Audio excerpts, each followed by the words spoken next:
नमस्कार, मी राज गोविंद जाधव, कोथरूड विधानसभा युवक काँग्रेसचा अध्यक्ष। आज आपण कोथरूडमध्ये पाहिलं तर 3 दिवसापासून पाण्याची समस्या आहे।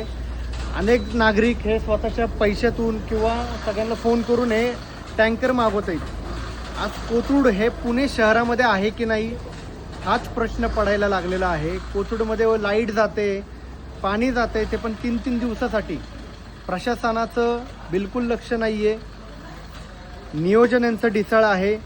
या ढिसाळांना काय करायचं, काय सांगायचं हेच प्रश्न पडला आहे। आज कोथरूडमध्ये 2-2 मंत्री आहेत, ते नागपूरला जाऊन संत्री सोलत आहेत का असा प्रश्न पडतोय। कोथरूडकरांचा वाली कोण आहे? आज पाणी सारखी गरजेची गोष्ट, लोकांना पाणी प्यायला नाही आहे, तर लोकांनी काय करावं? हे भाजप फक्त शोषण करण्याचं काम करत आहे आणि कोथरूडकरांचं पाणीसुद्धा पिलेलं आहे। तर मी सर्व कोथरूडकरांना हीच विनंती करतो, या इलेक्शनमध्ये या भाजपाला, या भ्रष्टाचारी भाजपाला पाणी पाजा। धन्यवाद।